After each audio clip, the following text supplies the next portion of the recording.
Jo, otroci! Opazil sem, da ta kanal spremlja tudi veliko mladine. Ta video je namenjen predvsem njim, ampak roko na srce tudi vsem ostalim ne bo škodil. Pa še nagradna igra je na koncu.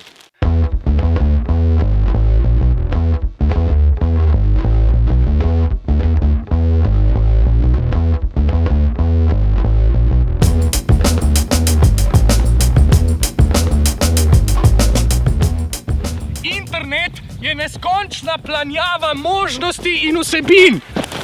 Je pa tudi javno mesto. Dajmo se tega zavedati, kadar na internetu komuniciramo. Slovenščina ima slovnico in pravopis. Dajmo ju začeti uporabljati. Tudi dvojino, ste jo slišali ravno kar. Ne pravim, da mora biti vedno vse po pravilih, ampak osnove je pa dobro poznati. Kdaj se ne napiše z g-jem. Tudi kdo ima na začetku črko k. Vejice so super stvar, če hočete, da vas kdo razume. Črke so neverjeten izum, sploh kadar so pravilno zložene. Razumem. Tipkate po telefonu in prsti bezljajo po svoje, ampak dajte si vzeti tisto sekundo in preverite, če je hieroglif, ki ste ga odtipkali, berljiv.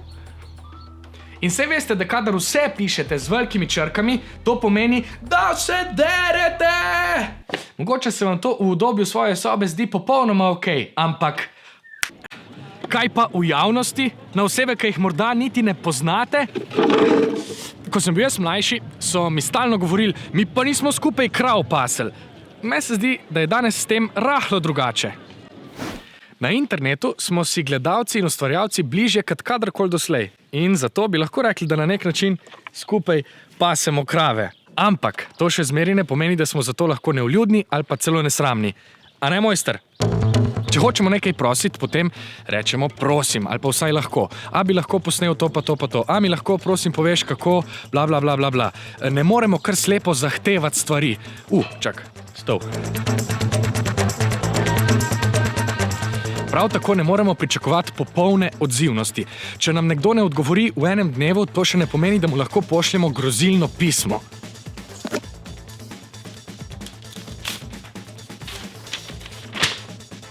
Vljudnost je lepa čednost. Ne želim vas zatirati. To je spodbuda, zato da se še večkrat oglasite, se izrazite, poveste, kaj si mislite, ampak dajte to narediti tako, kot se zagre. In ker ste gledalci na mojem YouTube kanalu odlična publika in se velikrat oglasite spodaj v komentarjih, za kar sem vam neskončno hvaležen, imam zdaj za vas pripravljeno posebno nagradno igro.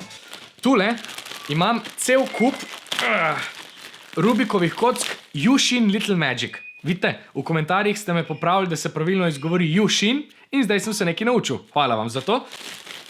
Tukaj noter jih je res ogromno.